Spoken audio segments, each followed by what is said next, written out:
The distress beacon pierced through the void of space like a dying star's last gasp.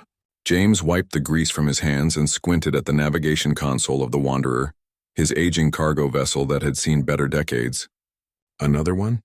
Ely emerged from the engine room, her auburn hair tied back in a messy bun, streaks of coolant staining her overalls. That's the third signal this week in the Dracon sector. Could be pirates using fake distress calls, James muttered, but his fingers were already plotting an intercept course. 20 years of hauling freight across the galaxy hadn't hardened him enough to ignore a cry for help. The coordinates led them to a debris field circling a dying red dwarf. Twisted metal floated like autumn leaves, the remains of what had once been a Dracony colony ship. The species was rare, near mythical, reptilian beings the size of Earth's ancient dinosaurs, with intelligence that rivaled the galaxy's finest minds, and a culture that predated humanity's first steps into space. Life signs? James asked, gripping the controls as they navigated through the wreckage. Ely's fingers danced across her console. Faint. Very faint. Multiple signatures. James, they're juveniles. They found the Dracony matriarch in what remained of the ship's cargo bay, her massive body curled protectively around three small forms. Her scales, once probably magnificent shades of emerald and gold, were now dulled by radiation burns and vacuum exposure. One wing lay at an impossible angle, shattered beyond repair. The babies, each no larger than a horse, trembled as the airlock hissed open, their eyes huge and luminescent, fixed on James and Ely with primal terror. Please.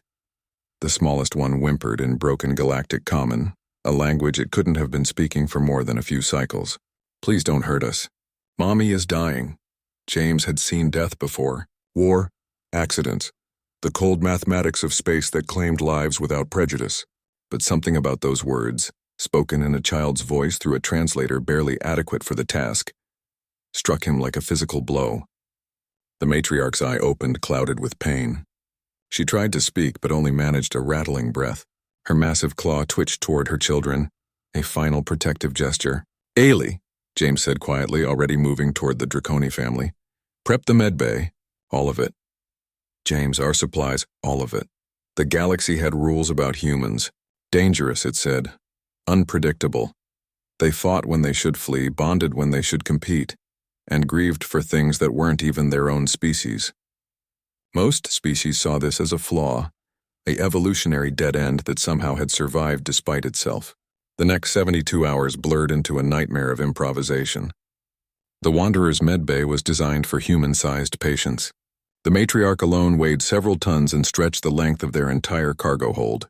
James and Ely worked with desperate efficiency, using cargo straps as bandages, welding equipment to cauterize wounds, and every stimulant and painkiller they could synthesize. The babies watched with unblinking eyes, pressing against each other for comfort. When Ely approached with food synthesized from their dwindling supplies, they recoiled. It's okay, she whispered, setting the containers down and backing away. It's okay. On the second day, the matriarch's breathing steadied. On the third, she opened both eyes and managed to lift her head. James sat against the bulkhead, exhausted beyond measure. He'd gone 40 hours without sleep, using every trick he'd learned in the Outer Rim Wars to keep the massive creature alive. His hands shook from fatigue and too many stimulants. The matriarch's eye focused on him. When she spoke, her voice resonated through the ship's hull like distant thunder, the translator struggling with the depth of emotion. Why? Such a simple question. Such an impossible answer. Because they asked, James said simply. Because you're someone's mother. Something passed across the Dracony's ancient face. Surprise, perhaps, or recognition. She made a sound that the translator couldn't process, but James understood it anyway. Gratitude transcended language. The babies crept closer to Ely, tentatively eating from her hands.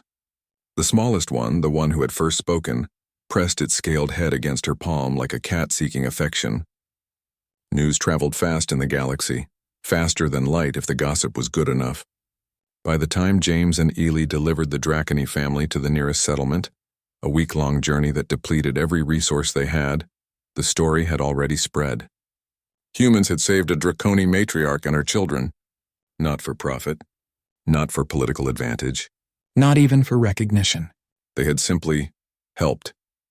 The Dracony Council, a governing body so ancient that they remembered when Earth was still developing tool use, called an unprecedented session. They had watched humanity with suspicion, these newcomers who burst onto the galactic stage with their loud ships and louder emotions. But they chose compassion over survival, the eldest counselor declared, her voice carrying across 1,000 worlds. They gave everything for strangers, for children not their own. The matriarch James had saved stood before the council, her wing splinted but healing, her children at her side.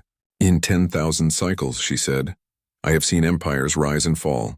I have witnessed great acts of courage and terrible acts of cruelty. But never, never have I seen a species so young show such humanity. The word entered the galactic lexicon that day. Humanity, to show compassion beyond reason, to protect the helpless at cost to oneself, to love beyond the boundaries of species or sense. James and Ely didn't attend the ceremony. They were too busy running cargo routes, barely making enough to repair their ship. But sometimes, late in the ship's night cycle, James would find Ely staring at the Draken sector on their star maps. Think they're okay? She'd ask. Yeah, James would reply. Yeah, I think they are. And somewhere in the Draken system, 3 young dragons would look up at the stars and remember the humans who taught the galaxy what it meant to care. The universe was vast and cold and indifferent. But humanity, strange little humanity, had decided that didn't matter. They would care anyway, and the galaxy would never be the same.